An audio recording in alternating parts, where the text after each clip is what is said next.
Wenn die Welt den Namen Iran hört, denkt sie fast immer an Anspannung. Schlagzeilen, Konflikte, jahrelang Zeitungen, Kriege, Drohungen. Aber es gibt noch einen anderen Iran. Hinter diesem Nebel aus Schlagzeilen verbirgt sich eine der atemberaubendsten Zivilisationen, die die Menschheit je hervorgebracht hat. Ein altes, monumentales, stilles Land, ein Iran aus persischen Gärten, goldenen Wüsten, Moscheen, die wirken, als seien sie mit Licht gemalt, und Bergen, die seit Jahrtausenden auf die Geschichte blicken. Heute durchdringen wir diesen Schleier und entdecken eine der faszinierendsten und am wenigsten verstandenen Zivilisationen des Planeten. Willkommen im Iran.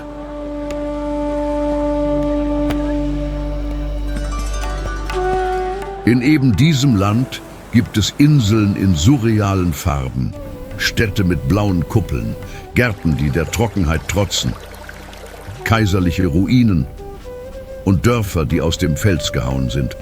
Es klingt kaum glaubhaft.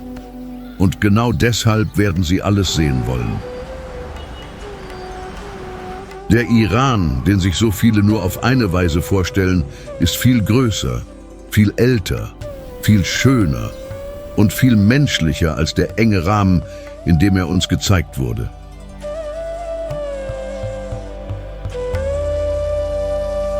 Heute, hier bei Unser Planet, durchqueren wir die Schönheit des alten Persiens, die die Zeitungen mit dem Krieg überdeckt haben. Nicht um die Gegenwart zu leugnen, sondern um all das sichtbar zu machen, was fast nie Raum bekommt, wenn es um den Iran geht.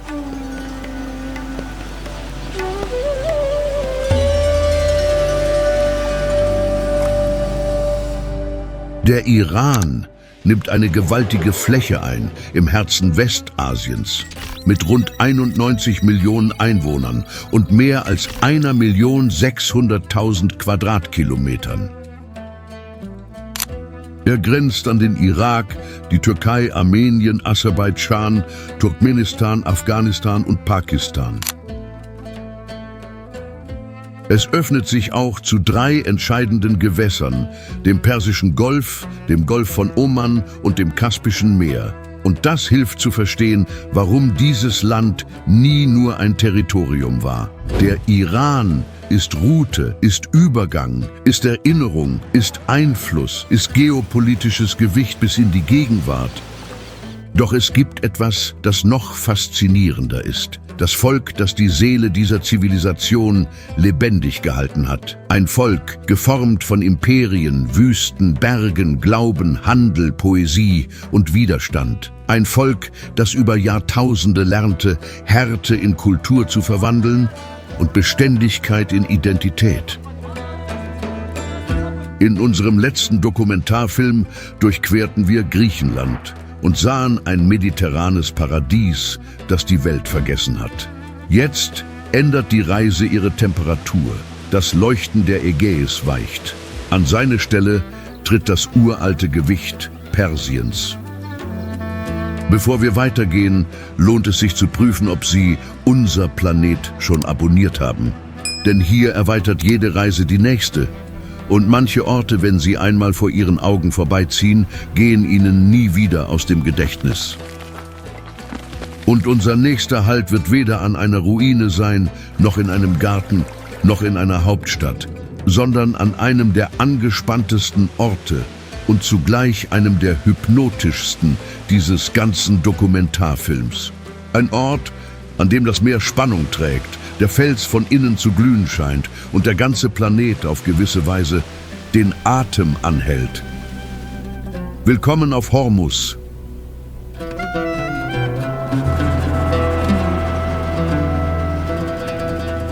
Hormuz, die Meerenge, die die Welt festhält.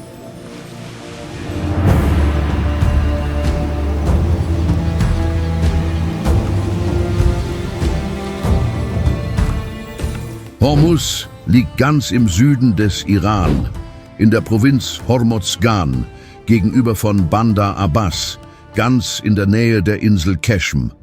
Es ist eine kleine Insel, karg, felsig, fast nackt. Und dennoch trägt sie eines der intensivsten Kapitel dieser Reise. Auf den ersten Blick wirkt sie nur wie ein verlorenes Fragment in der Hitze des Persischen Golfs. Doch ein ruhiger Blick genügt, um zu erkennen, dass die Landschaft hier nicht nur geformt wurde. Sie wurde in Farbe entzündet. Der Boden färbt den Horizont rot. Die Felsen scheinen Rost, Feuer und Schweigen in sich zu tragen.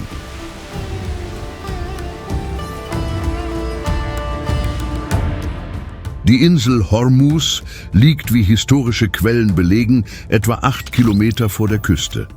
Sie ist zu großen Teilen trocken und gebirgig. Ihre wichtigste dauerhafte Siedlung trägt denselben Namen wie die Insel. Und zu ihren markantesten Schätzen gehört der berühmte rote Ocker, der hier seit Jahrhunderten gewonnen wird. Doch Hormuz beeindruckt nicht nur durch seine Erde, es beeindruckt durch den Ort, an dem es liegt. Genau hier verengt sich der Persische Golf und trifft auf den Golf von Oman. So entsteht die unerbittliche Straße von Hormuz. In diesem schmalen Seekorridor hört die Karte auf, bloß Zeichnung zu sein und wird zum Nerv, zum Puls, zu Druck auf den Planeten. Die Straße von Hormuz ist der einzige Seeweg, der den Persischen Golf mit dem offenen Meer verbindet. Und durch sie fließt ein gewaltiger Teil der Energie der Welt. Im Jahr 2025 durchquerten fast 15 Millionen Barrel Rohöl pro Tag diese Gewässer. Das entspricht rund 34% des gesamten globalen Handels mit Rohöl. Und das ist noch nicht alles. Rund ein Fünftel des weltweiten Verbrauchs an Öl und Ölprodukten hing ebenfalls von dieser Meerenge ab. Und ein ähnlicher Anteil des weltweiten Handels mit Flüssigerdgas strömte durch denselben Trichter. Mit anderen Worten, wenn Hormuz erzittert, spürt es der ganze Planet. Vielleicht ist genau das der Grund, warum dieser Name so oft in den Nachrichten auftaucht. Schiffe, Drohungen, Vergeltung, Blockaden, militärische Spannung. In den letzten Tagen ist die Meerenge wieder ins Zentrum der Welt gerückt. Und plötzlich begann ein Ort, der fern wirkt, die Energiepreise zu berühren, die Nervosität der Märkte und den Atem ganzer Kontinente.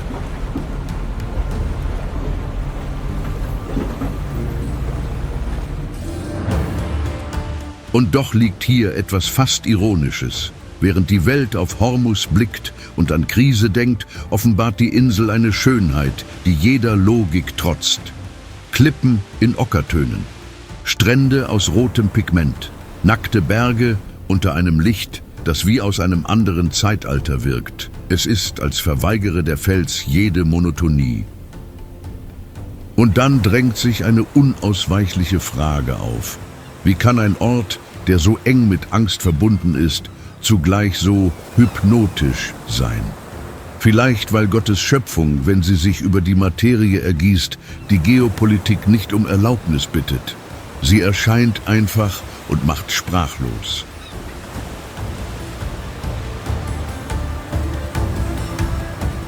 Hier ist Schönheit nicht zart, sie ist mineralisch, sie ist trocken, sie ist rau, sie ist fast biblisch. Und vielleicht ist es genau deshalb, dass man Hormuz nicht vergisst. Es ist keine Landschaft, die man nur mit den Augen betrachtet. Sie lastet tief in der Erinnerung. Lange Zeit wurde das alte Persien gesehen, als ein Reich aus Palästen, Poesie und Handelsrouten.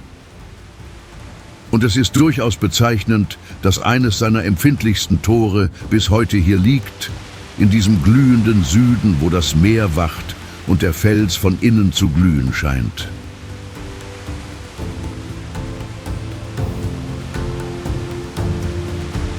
Wenn dies unser erster Schock war, stellen Sie sich vor, was geschieht, wenn wir die Meerenge hinter uns lassen und hinauf in das urbane Herz des Landes ziehen. Denn der Iran beginnt und endet nicht an seinen Meeresgrenzen.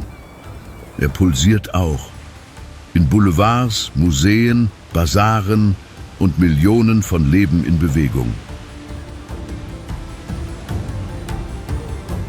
Nach der Spannung von Hormuz ist es Zeit, durch das Tor zu gehen, das das moderne Gesicht dieser alten Nation zeigt. Denn dort, am Fuß von Bergen, im Rhythmus einer Megastadt, wird das nächste Ziel beginnen, alles auseinanderzunehmen, was viele über den Iran zu wissen glauben.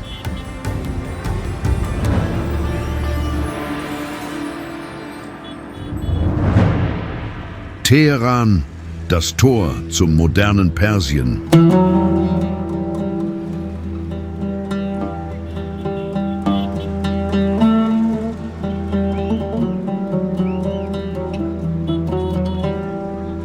Nach der mineralischen Spannung von Hormuz führt die Reise in den Norden des Landes und der Wandel ist abrupt.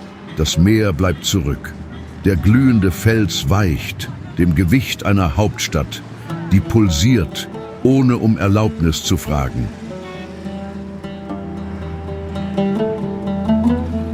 Teheran erhebt sich am Fuß des Elbusgebirges, an einem Ort, der schon vieles über die Stadt verrät. Auf der einen Seite der urbane Druck, auf der anderen die Berge, die alles von oben beobachten. Es ist seit dem 18. Jahrhundert die Hauptstadt des Iran und heute schlägt hier das politische Herz des Landes. Die eigentliche Stadt umfasst etwas mehr als 700 Quadratkilometer, doch ihre wahre Präsenz reicht weit über diese Grenze hinaus. Die Metropolregion zählt rund 14 Millionen Einwohner. Das ist Menschendichte, Bewegung, Eile und Geschichte auf einer Größenordnung, die sich kaum übersehen lässt. Das Erstaunlichste ist, dass Teheran sein Gesicht verändert, fast ohne Vorwarnung. Im Norden steigt das Gelände an, die Luft wird kühler und die Landschaft holt spürbar Atem. Im Süden wird alles trockener, dichter, härter von der Hitze gezeichnet. Es ist, als durchquere man verschiedene Städte, ohne jemals dieselbe zu verlassen.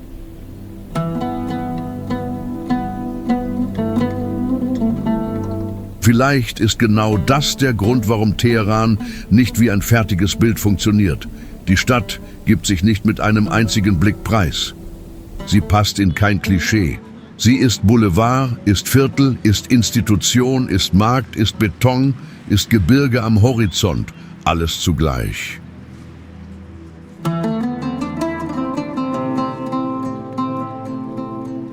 Wer den Iran aus der Ferne betrachtet, stellt sich oft nur antike Ruinen vor, stille Wüsten oder Schlagzeilen voller Spannung. Doch Teheran durchbricht diese Erwartung. Die Stadt ist urban, sie ist intensiv und sie zeigt, dass sich dieses Land auch schreibt, im Tempo einer lebendigen Metropole. Es gibt noch eine tiefere Schicht in dieser Geschichte. Bevor Teheran diese Rolle einnahm, war Ray der große Bezugspunkt der Region. Eine uralte Stadt, südlich der heutigen Hauptstadt. Als Ray im Lauf der Jahrhunderte an Kraft verlor, öffnete das Schicksal den Raum, damit Teheran entlang dieser neuen Achse wachsen konnte. Und es wuchs wirklich. Es zog Macht an, band Institutionen an sich, wurde zum Zentrum der Entscheidungen und verdichtete einen großen Teil des politischen Lebens im Iran. Wenn der Planet seinen Blick heute auf den Iran richtet, dann läuft dieser Blick fast immer hier zusammen.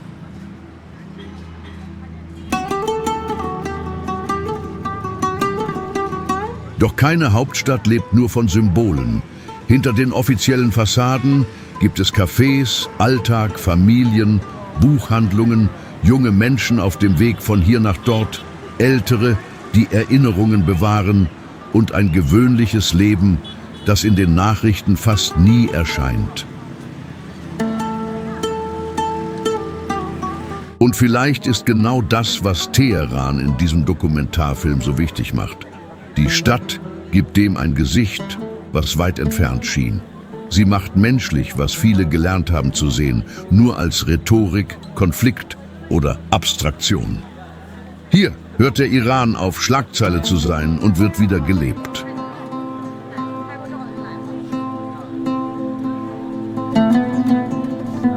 Natürlich fordert diese Größe auch ihren Preis.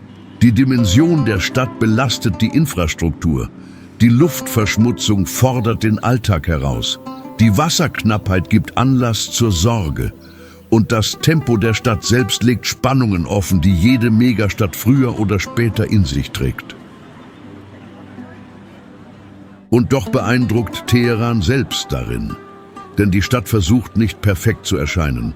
Sie zeigt sich, wie sie ist. Komplex, weitläufig, mitunter erschöpft, aber zutiefst wirklich. Und diese Wahrheit hat mehr Kraft als jede Karikatur, die aus der Ferne gemacht wird. Und wenn Sie bis hierher gekommen sind, dann haben Sie gerade das geheime Wort dieses Dokumentarfilms entdeckt: Frieden. Und wenn es Sie auf irgendeine Weise berührt, dann hinterlassen Sie Ihren Kommentar mit genau diesem Wort: Frieden. Denn manchmal, mitten in Landschaften, die von Spannung gezeichnet sind, ist das vielleicht das nötigste Wort von allen. Doch Teheran ist nur das Tor. Und manche Tore wurden nicht gebaut, um festzuhalten. Sie wurden gebaut, um zu offenbaren. Denn jetzt, nach der Hauptstadt, die rastlos pulsiert, werden wir einer Stadt begegnen, in der Schönheit auf ein Maß gehoben wurde, das beinahe unmöglich scheint. Dort wird das Blau nicht nur auf den Kuppeln liegen. Es wird in der Luft sein, in der Ehrfurcht, in dem Gefühl, dass die Architektur in manchen Momenten der Geschichte das Erhabene beinahe berührt hat. Unser nächstes Ziel ist Isfahan.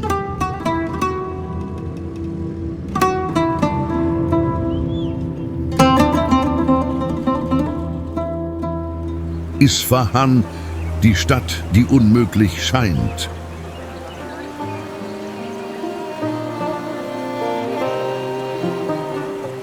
Es gibt Städte, die sich vorstellen, und es gibt Städte, die wie eine Erscheinung auftauchen. Und Isfahan gehört zu dieser zweiten Art. Nach dem urbanen Gewicht von Teheran ist es, als durchschritte man hier ein Tor und stünde plötzlich vor einer Vorstellung von Schönheit, die in der Zeit verloren schien. Isfahan liegt im Zentrum des Iran, etwa 420 Kilometer südlich von Teheran. Über Jahrhunderte hinweg half seine Lage dabei, Routen von Nord nach Süd und von Ost nach West zu verbinden. Es ist keine Übertreibung zu sagen, dass diese Stadt dort wuchs, wo die Wege des Landes lernten, einander zu begegnen. Sie blühte in verschiedenen Epochen auf. Unter den Seldschuken gewann sie an Kraft. Und später erreichte sie einen beinahe legendären Glanz, als Schah Abbas I. sie Ende des 16. Jahrhunderts zur Hauptstadt der Safawiden machte. Genau dort begann man Isfahan nicht nur als Stadt zu denken, sondern als Erklärung. Und vielleicht ist das der Grund, warum so viele sie die Hälfte der Welt nannten. Eine kühne Formulierung, fast maßlos. Und doch, wenn sich die Szenerie öffnet, wenn die Dimension sichtbar wird, wenn die Fliesen beginnen mit dem Licht zu sprechen, klingt dieser Satz plötzlich nicht mehr übertrieben. Das große Herz dieser Vision ist der Maidan Imam, historisch auch als Naqsh-e-Jahan bekannt. Die UNESCO beschreibt ihn als einen der größten Stadtplätze des Planeten und als ein außergewöhnliches Beispiel iranischer und islamischer Architektur. Hier wurde der Raum nicht nur geschaffen, um zu existieren, er wurde geschaffen, um zu beeindrucken. Wenn man diesen Komplex betritt, lässt sich das Gefühl kaum in Worte fassen. Der Blick versucht, einen Punkt zu wählen, doch begreift bald, dass es kein einziges Zentrum gibt. Alles ringt um Aufmerksamkeit. Der Platz. Die Proportionen, die Fassaden, die Kuppeln, die monumentale Leere, die allem um ihn herum Kraft verleiht. Auf der einen Seite die Schah-Moschee, heute von vielen Imam-Moschee genannt, erhebt ihren Eingang, als könnte Blau unendliche Tiefe gewinnen.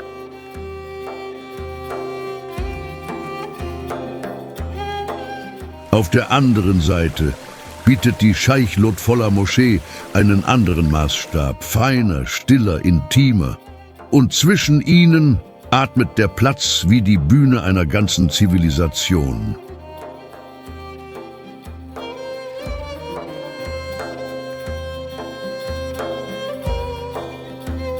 Es ist nicht nur Schönheit, es ist Absicht, es ist Kalkül, es ist Macht, verwandelt in visuelle Harmonie. Der Platz selbst entstand als politisches, zeremonielles, religiöses und kommerzielles Zentrum der safavidischen Hauptstadt. Mit anderen Worten, das öffentliche Leben Persiens zog durch diesen Ort. Und dann geschieht etwas Merkwürdiges. Selbst wenn man all das weiß, selbst wenn man den Kontext kennt, ist man noch immer überrascht. Denn Isfahan beeindruckt nicht nur durch Wissen, es beeindruckt durch Atmosphäre. Es gibt alte Städte, die nach Studium verlangen. Isfahan verlangt nach Kontemplation.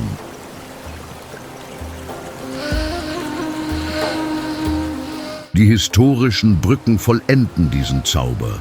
Die Sio Sepol mit ihren vielen Bögen scheint den Fluss nicht einfach nur zu überqueren. Sie scheint die Zeit zu verlängern. Schon die Kaju-Brücke, so berühmt für ihre Eleganz, zeigt, dass selbst eine Überquerung wie Kunst entworfen werden konnte. Hier wurde selbst der Weg verschönert. Es gibt auch die handwerkliche Seite dieser Stadt. Isfahan wurde bekannt für Arbeiten aus Metall, Holz, Keramik, Stoffen und Teppichen von höchster Qualität. Das ist wichtig, weil es etwas Größeres offenbart. Die Schönheit hier blieb nicht in offiziellen Monumenten eingeschlossen. Sie ging hinab in die Hände, in die Werkstätten, in den Alltag.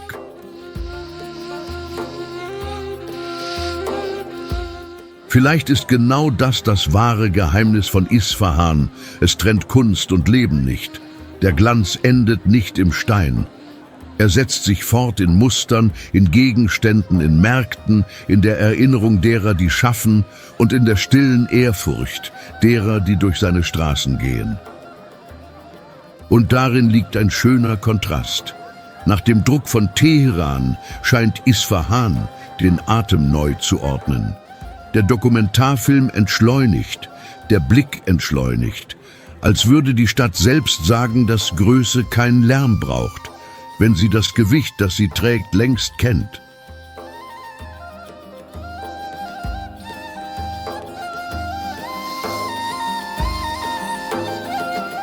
Wenn dieser Ort auch in Ihnen etwas geweckt hat, lassen Sie genau jetzt Ihr Like da. Nicht als automatische Geste, sondern als Zeichen, dass diese Reise auch in Ihnen Raum gefunden hat. Denn manche Städte verlangen nicht nach Eile, sie verlangen nach Gegenwart. Doch Persien hält noch einen weiteren Stimmungswechsel bereit. Nach der Monumentalität kommt die Stadt des Duftes, der Gärten, der Erinnerung und eines Lichts, das alles sanfter zu berühren scheint. Und genau dorthin gehen wir jetzt. Wenn Isfahan der Beweis war, dass Schönheit im großen Maßstab gebaut werden kann, dann wird das nächste Ziel zeigen, dass die persische Seele auch flüstern kann. Und wenn sie flüstert, scheint selbst der Stein zuzuhören. Unser nächstes Ziel ist Schiras.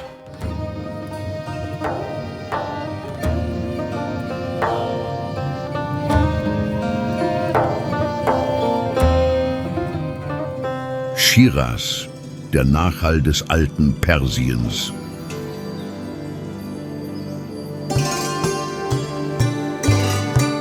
Es gibt Orte, die durch ihre Größe beeindrucken, andere durch die Wucht des Steins.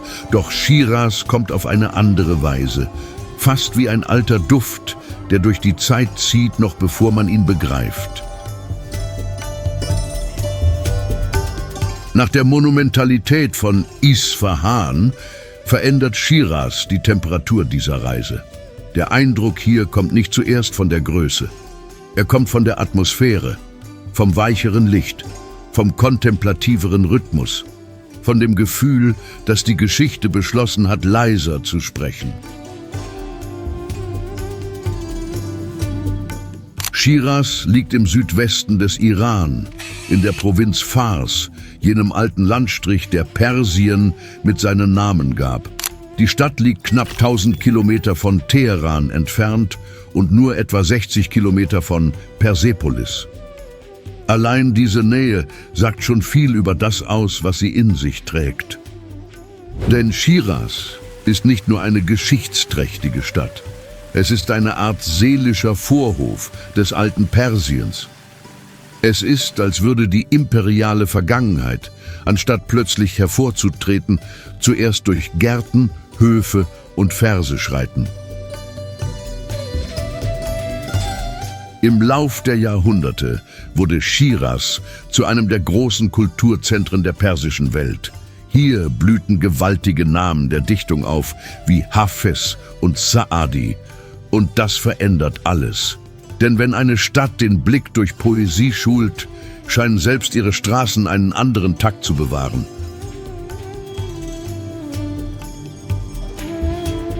Schiras ist die Art von Ort, die nicht nur betrachtet werden will.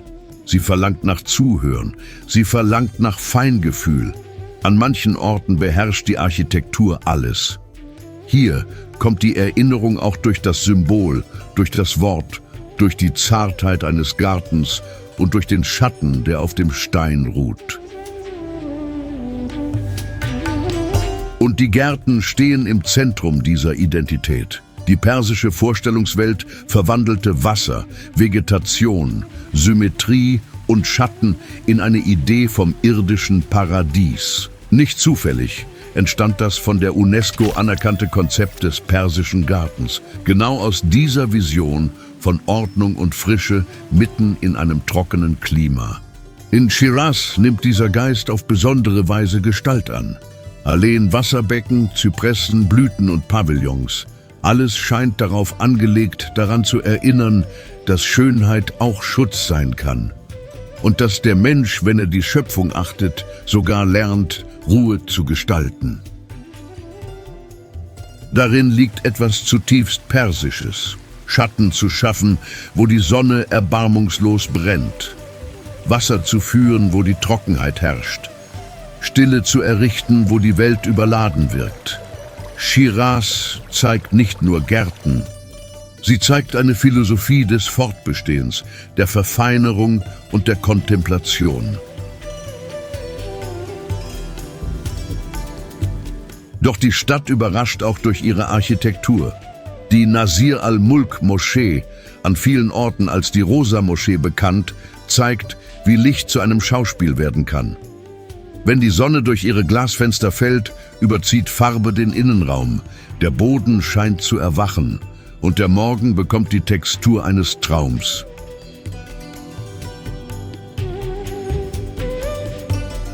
Es ist die Art von Szene, die jeden vorschnellen Blick auf den Iran zerlegt. Denn dort gibt es keine Härte der Schlagzeilen. Dort gibt es Kunst. Dort gibt es Geduld. Dort gibt es eine visuelle Sensibilität, die nicht erst gestern entstanden ist und die noch Jahrhunderte später zu bewegen vermag.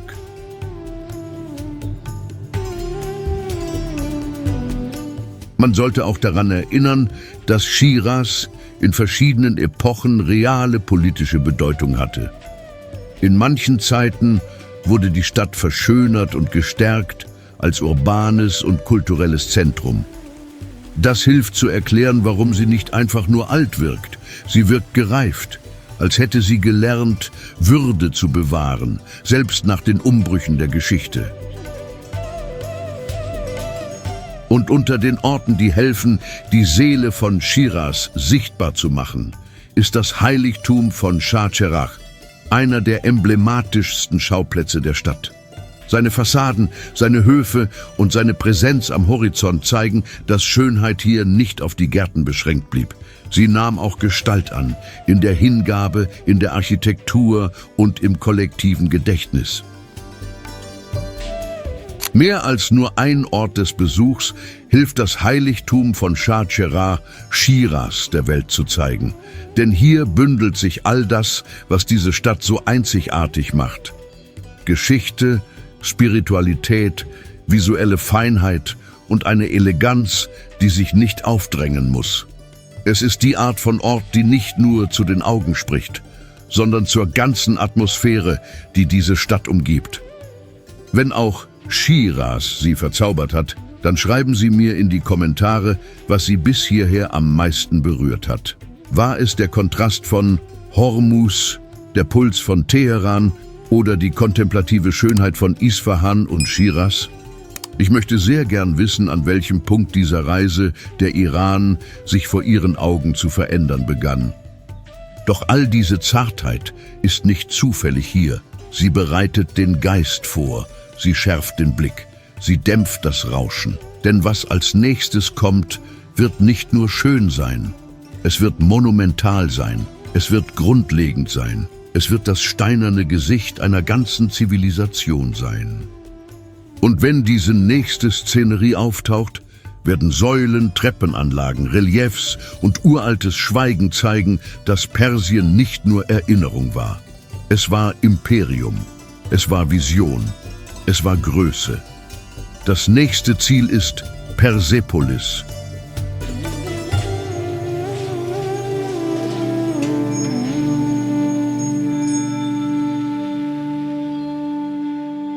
Persepolis, wo das Imperium noch atmet.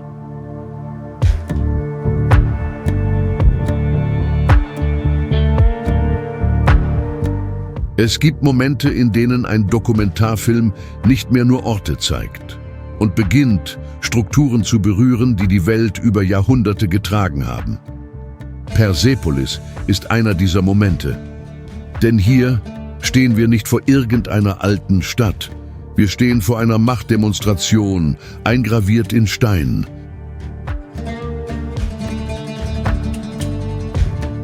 Rund 60 Kilometer von Schiras entfernt, inmitten der Ebene von Fars, erheben sich die Ruinen der alten zeremoniellen Hauptstadt der Achämeniden.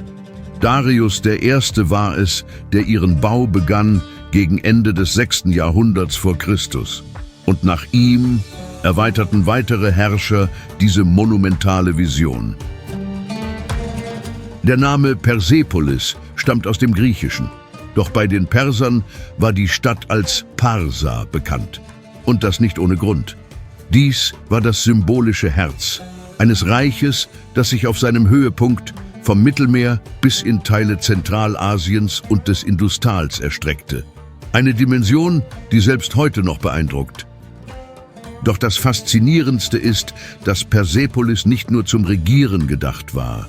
Es wurde entworfen, um darzustellen, um Größe in Szene zu setzen, um Delegationen zu empfangen, Zeremonien, Tribute und Blicke. Alles hier scheint so geschaffen worden zu sein, dass es wortlos sagte: Seht, was Persien geworden ist. Die breiten Treppenanlagen, die sorgfältigen Reliefs, die gegen den Himmel aufragenden Säulen und die monumentale Plattform tragen diese Wucht bis heute in sich. Selbst als Ruine wirkt Persepolis nicht klein. Im Gegenteil, vielleicht hat die Zerstörung dieses Gefühl von historischer Distanz, von Gewicht, von Dauerhaftigkeit sogar noch verstärkt. Wenn man die Reliefs betrachtet, erkennt man etwas Außergewöhnliches. Dort erscheinen unterschiedliche Völker aus vielen Teilen des Reiches mit Geschenken, Stoffen, Tieren und kostbaren Gegenständen. Das ist nicht bloß Dekoration, das ist politische Erzählung. Stein, der die Weite eines verbundenen Reiches festhält unter einer einzigen Krone. Und das sagt viel über das achämenidische Persien selbst. Ein gewaltiges Reich, komplex, multiethnisch, verwaltet in Satrapien, verbunden durch Straßen, Tribute, Boten und eine Vorstellung von Ordnung, die die antike Geschichte mitgeprägt hat. Persepolis war die Bühne, auf der diese Ordnung sichtbar wurde. Hier entlang zu gehen, löst ein ungewöhnliches Gefühl aus. Es ist nicht nur archäologische Bewunderung, es ist der Eindruck, einer Idee von Zivilisation nahe zu sein, die einst glaubte, einen Weg gefunden zu haben, für immer zu bestehen.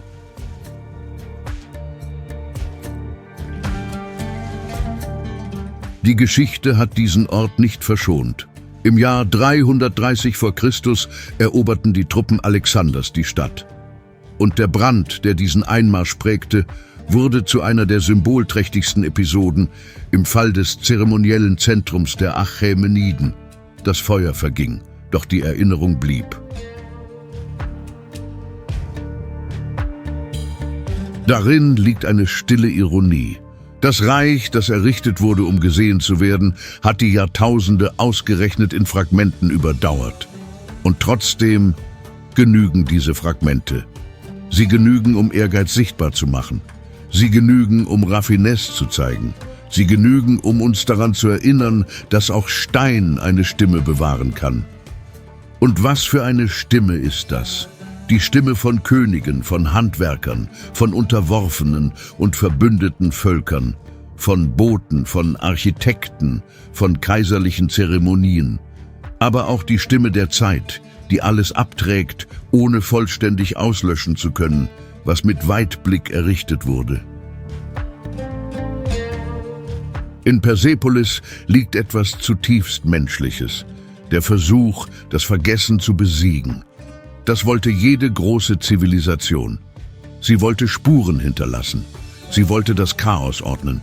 Sie wollte der Welt einen Beweis ihrer selbst einschreiben. Hier liegt dieser Versuch noch immer vor uns, selbst verwundet, selbst unvollständig. Und vielleicht ist es genau diese Unvollständigkeit, die alles noch mächtiger macht. Denn Ruinen sind nicht nur Überreste. Manchmal sind sie Fenster. Und Persepolis öffnet ein Fenster zu einer Zeit, in der Persien keine Randnotiz der Nachrichten war. Es war Zentrum, es war Achse, es war Maßstab. Die UNESCO hat diese Stätte anerkannt als ein Erbe von außergewöhnlichem Wert für die Menschheit.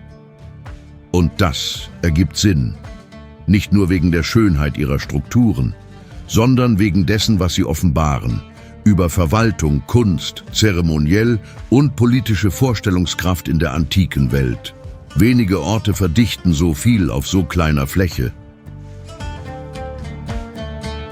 Wenn der Wind durch diese Säulen streicht, liegt fast ein Gefühl von Publikum in der Luft, als würde Persepolis noch immer Besucher erwarten, als hätte das Reich das Ende seines eigenen Schauspiels nie ganz akzeptiert. Und vielleicht ist genau das, was diesen Ort so schwer vergesslich macht. Er wirkt nicht abgeschlossen. Er wirkt aufgehoben. Wenn diese Reise bis hierhin schon neue Horizonte in Ihnen geöffnet hat, dann lohnt es sich zu prüfen, ob Sie Unser Planet bereits abonniert haben. Denn hier erweitert jeder Dokumentarfilm die Landkarte, aber auch die Art zu sehen. Und manche Orte verändern nicht nur, was wir wissen, sie verändern auch, wie wir Geschichte empfinden. Doch Persien bestand nicht nur aus imperialen Säulen. Es lernte auch zu überleben, wo das Klima jede Dauerhaftigkeit zu verweigern schien. Nach dem Imperium, das in Stein sprach, werden wir einer Stadt begegnen, die mit dem Wind, mit der Erde und mit menschlicher Klugheit gesprochen hat. Unser nächstes Ziel beeindruckt nicht nur durch seine Vergangenheit, es beeindruckt durch Anpassung, durch Erfindungsgeist, durch die Art, wie es Trockenheit in Heimat und Hitze in Architektur verwandelt hat. Und wenn es am Horizont erscheint, In Ockertönen, mit engen Gassen und Türmen gegen den trockenen Himmel werden Sie erkennen, dass die Größe des Iran nicht nur dort lebt, wo sich Imperien inszenierten.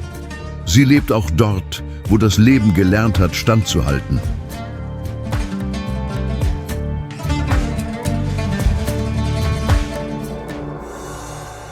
Yazd, die Stadt, die lernte, in der Wüste zu leben.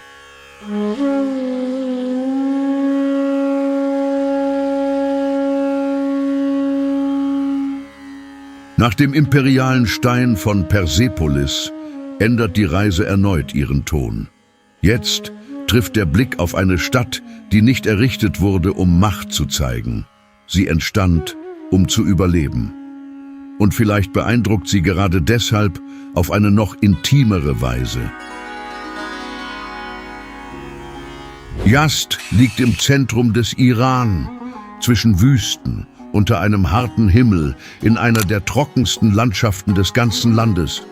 Und trotzdem, oder vielleicht gerade deswegen, wurde sie zu einer der eigenwilligsten Städte dieser ganzen Reise.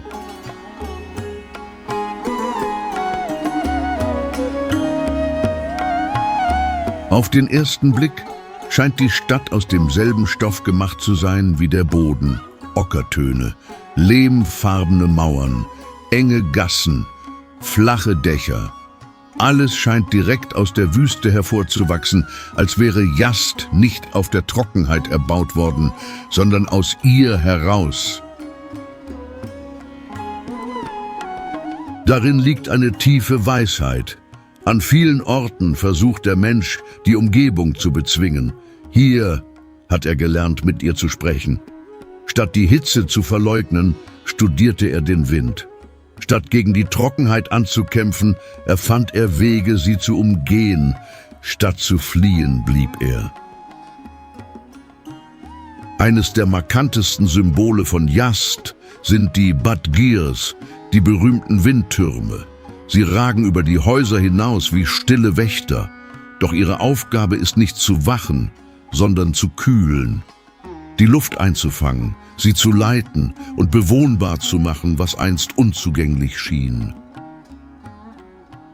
Wenn man darüber in Ruhe nachdenkt, ist das Gefühl fast zu bewundernswert für einen einzigen Satz. Jahrhunderte vor jeder Klimaanlage hatte diese Stadt bereits gelernt, die Brise zu zähmen.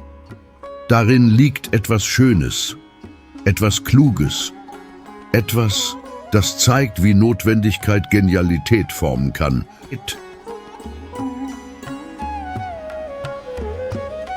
Das historische Zentrum von Yazd, seit 2017 UNESCO-Welterbe, zeigt genau diese außergewöhnliche Anpassung. Das Stadtgefüge, die Materialien, die Belüftungssysteme und der disziplinierte Umgang mit Wasser bilden eine seltene Antwort auf die Herausforderung, in extremem Klima zu leben.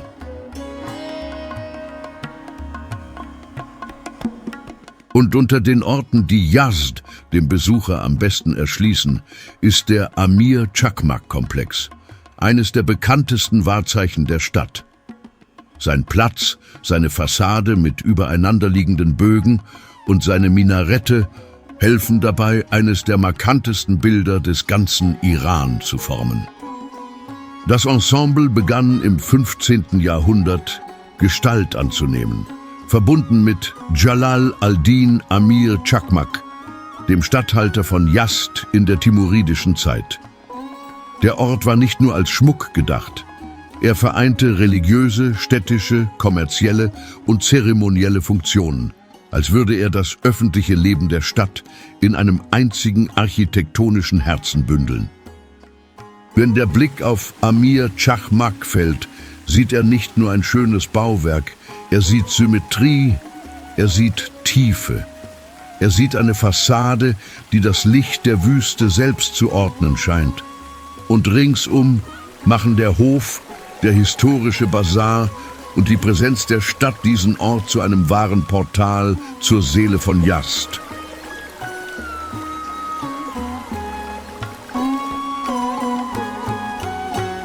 Auch hier gibt es eine sehr alte spirituelle Präsenz, Yazd wird oft mit dem Erbe des Zoroastrismus im Iran verbunden. Und das vergrößert seine Bedeutung noch mehr. Wir stehen nicht nur vor einer Stadt, die sich der Wüste angepasst hat. Wir stehen vor einem Ort, an dem Erinnerung, Glaube und Territorium über Jahrhunderte gemeinsam weiteratmeten. Die engen Straßen helfen, Schatten zu schaffen. Die dicken Wände halten die Hitze zurück. Die Innenhöfe bewahren Kühle und Rückzug. Nichts wirkt zufällig. Alles deutet auf ein langes Lernen hin, geduldig, von Generation zu Generation weitergegeben, als wäre die Stadt von der Zeit selbst verfeinert worden. In manchen Momenten fühlt sich ein Gang durch diese Stadt fast an wie eine stille Lektion. Die Wüste ringsum kündet von Mangel. Doch die Stadt antwortet mit Erfindungsgeist. Die Hitze droht. Und die Architektur antwortet mit Intelligenz. Die Trockenheit drängt. Und das Leben antwortet mit Beständigkeit.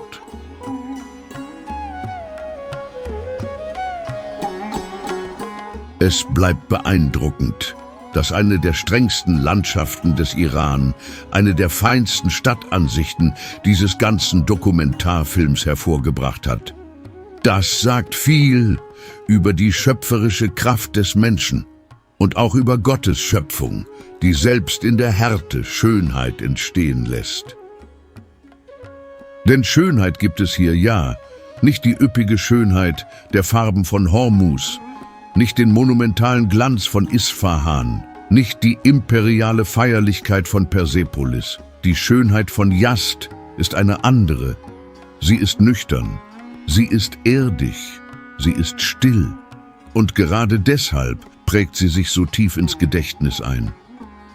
Vielleicht hat die moderne Welt, die sich an schnelle Lösungen gewöhnt hat, verlernt, Städte wie diese zu bewundern.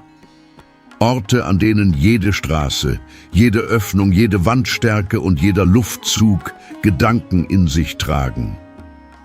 Yazd wurde nicht improvisiert. Es ist gereift. Und dann entsteht eine weitere Erkenntnis. Der Iran, den wir gerade entdecken, ist nicht nur ein Land großer historischer Symbole. Er ist auch ein Land genialer Antworten. Ein Land der Anpassung. Ein Land von Menschen, die wussten, wie man Schwierigkeit in eine Lebensform verwandelt.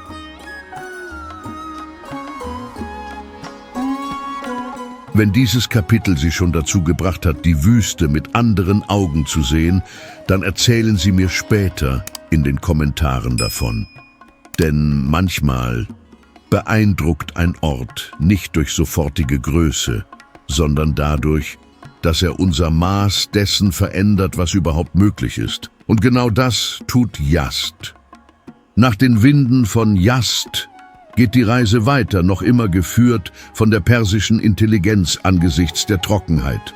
Doch jetzt ändert diese Antwort ihre Form. Sie verlässt den stillen Widerstand der Wüstenstadt und nimmt Gestalt an in Gärten, Höfen und Räumen, die für Kühle, Schönheit und Kontemplation geschaffen wurden. So beginnt sich Kashan zu offenbaren.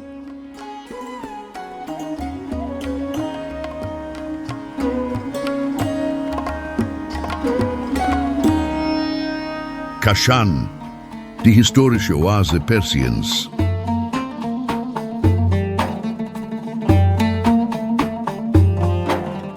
Nach Yazd trifft die Reise auf eine Stadt, in der die Wüste die Eleganz nicht ausgelöscht hat. Kashan erscheint wie eine feine Pause zwischen Trockenheit und Erinnerung. Ein Ort, an dem Gärten, historische Häuser, Moscheen und stille Innenhöfe ein anderes Gesicht Persiens zeigen. Kashan liegt zwischen Teheran und Isfahan, an einer alten Achse von Verkehr, Handel und Durchreise.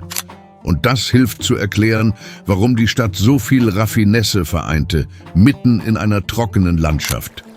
Hier diente Architektur nicht nur dem Schutz vor dem Klima.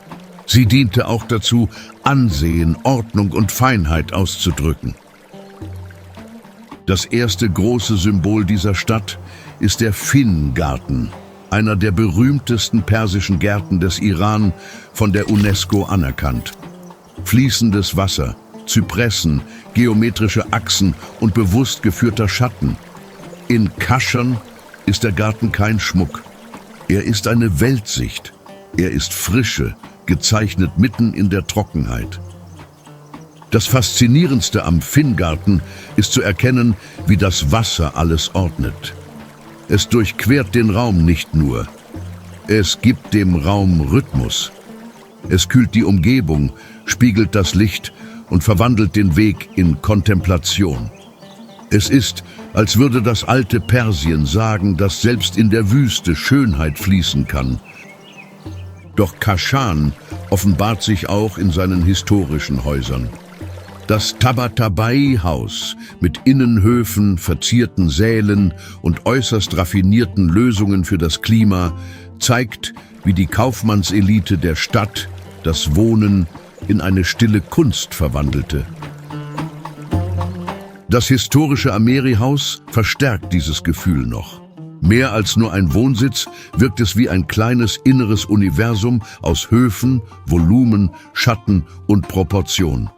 In Kaschan gewinnt selbst der häusliche Raum an Größe, ohne dabei die Leichtigkeit zu verlieren, die alles menschlicher macht. Zu den eindrucksvollsten Schauplätzen der Stadt gehört die Aga Bozorg-Moschee, ein Komplex aus Moschee und theologischer Schule, der zu einem der großen Gesichter von Kaschan geworden ist. Ihr tiefer gelegter Hof, die Symmetrie der Bögen und die Ruhe der Komposition machen sie zu einem Ort, der den Blick fesselt, ohne Übermaß zu brauchen. Und da ist noch das Sultan Amir Ahmad Bathhaus, ein altes persisches Hammam, berühmt für die Feinheit seiner Details und für sein Dach aus sanften Kuppeln, das zu einem der bekanntesten Bilder der Stadt geworden ist. Es ist die Art von Ort, die zeigt, wie selbst der Alltag des Badens zur Architektur erhoben werden konnte. Vielleicht ist genau das die große Stärke von Kaschan. Es vereint viele Gesichter Persiens auf engem Raum. Persischer Garten, Herrenhaus, Moschee, historisches Bad, stille Innenhöfe, gefiltertes Licht. Kaschan beeindruckt nicht durch Wucht, es beeindruckt durch Gleichgewicht, durch die Harmonie von Wasser, Erde, Licht und Schutz, durch das Gefühl, dass alles mit Geduld gereift ist. Und vielleicht bleibt es genau deshalb so tief im Gedächtnis, wie manche Städte, die keine Aufmerksamkeit verlangen müssen, um unvergesslich zu sein. Nach Kaschan scheint der Dokumentarfilm durch Gärten, Höfe und sorgfältig gezeichnete Schatten geatmet zu haben. Doch diese Feinheit wird nicht lange anhalten. Denn der Iran bewahrt noch ein Gesicht, in dem der Schutz zurückweicht, die Vegetation verschwindet und die Erde sich zeigt in ihrer strengsten Form. Das nächste Ziel wird weder Haus sein, noch Moschee, noch Garten. Es wird mineralische Weite sein. Es wird absolute Hitze sein. Es wird eine der extremsten Landschaften und eine der eindrucksvollsten dieses ganzen Dokumentarfilms sein. Nach der Eleganz von Kaschan führt die Reise weiter in eine Szenerie, die älter wirkt als die menschliche Geschichte selbst. Ein Ort, an dem der Wind die Materie formt und der Horizont die Grenzen des Blicks prüft. Das nächste Ziel ist die Lut-Wüste.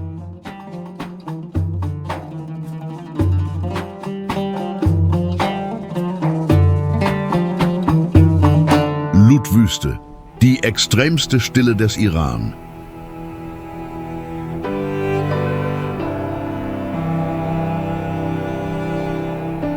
Nach dem verborgenen Wasser, nach dem kalkulierten Schatten, nach dem Garten als Zuflucht, tritt der Dokumentarfilm in eine Welt ein, in der fast alles auf das Wesentliche reduziert scheint.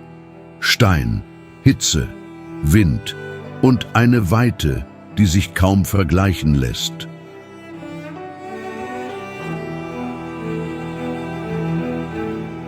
Die Lut-Wüste oder Dashte-Lut liegt im Südosten des Iran und nimmt einen gewaltigen trockenen Streifen ein zwischen Provinzen, die von Trockenheit und Abgeschiedenheit geprägt sind. Hier zeigt das Land ein viel älteres Gesicht, viel roheres und fast noch vor jeder Vorstellung von Komfort. Die UNESCO hat diese Landschaft anerkannt als Naturerbe von außergewöhnlichem Wert. Und das ergibt Sinn, denn was man hier sieht, ist nicht nur eine Wüste. Es ist ein Labor der freigelegten Erde, eine Szenerie, geformt von Extremen, in der das Relief zu schaben, zu schneiden und bis an die Grenze geprüft scheint.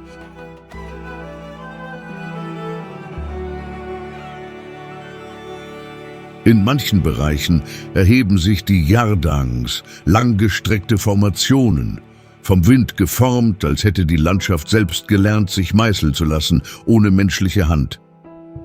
Es sind Korridore aus verhärtetem Lehm, Sand und Erosion, die einen fast unwirklichen Horizont schaffen. In anderen Teilen verändert sich die Wüste wieder. Es erscheinen Felder aus gewaltigen Dünen, mineralische Flächen, trockene Zonen, die von der Zeit verlassen wirken. Hier gibt es kein Übermaß. Es gibt Offenlegung. Alles, was der Planet an Nacktheit, an Härte, an Unmittelbarkeit besitzt. Vielleicht ist genau das der Grund, warum das Lut ein so seltenes Gefühl auslöst. Es verführt nicht mit dem Versprechen von Schutz. Es bietet keinen Komfort. Es macht sich nicht milder für den Besucher. Im Gegenteil, es zwingt den Blick, sich der Größe, der Trockenheit und der rohen Kraft einer Welt ohne Schmuck zu stellen. Und doch ist es schön, schön auf eine karge Weise, schön auf eine beinahe unerbittliche Weise, als hätte Gottes Schöpfung hier beschlossen, nicht die Zärtlichkeit des Schattens zu zeigen, sondern die Majestät der Strenge, eine Strenge, die sich nicht entschuldigt dafür, zu großartig zu sein. Über Jahre hinweg zog das Lut wissenschaftliche Aufmerksamkeit auf sich, wegen seiner extremen Bedingungen. In manchen Oberflächenbereichen zeichneten Satellitenmessungen beeindruckende Temperaturen auf. Das half dabei, die Wüste zu einem der kraftvollsten Symbole klimatischer Intensität auf der Erde zu machen. Doch das Lut nur auf die Hitze zu reduzieren, wäre zu wenig. Die wahre Wucht liegt in der Landschaft, in der Art, wie der Wind Korridore zeichnet, in der Weise, wie das Licht des Nachmittags Volumen streckt, Reliefs verdunkelt und jede Kante dramatischer wirken lässt. Es ist, als schaue man auf einen Planeten, der noch in Entstehung begriffen ist. Es gibt hier Szenen, die den menschlichen Bezug beinahe auslöschen. Man sieht die Weite und verliert das Maß. Man sieht die Formen und verliert die Größenordnung. Alles wirkt größer als der Körper, älter als die Erinnerung, stiller als jede gewöhnliche Stille. Vielleicht ist das der stärkste Punkt dieses Ziels.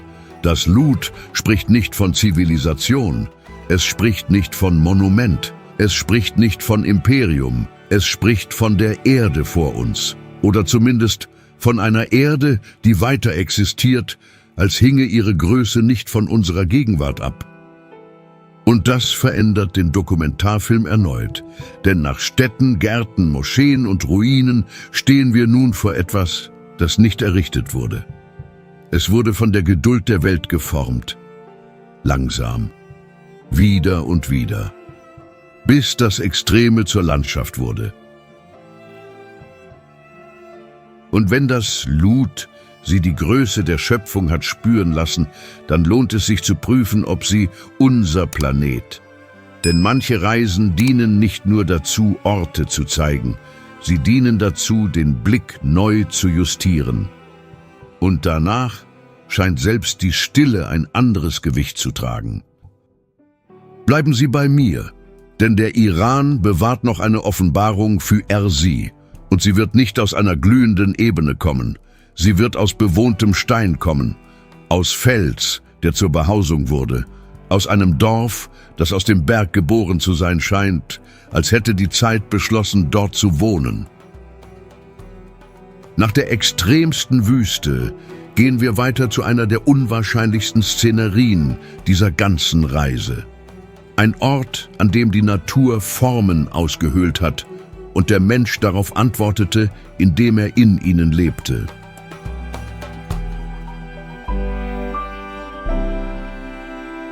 Kandowan, das Dorf, das in Stein und Zeit geschnitzt wurde.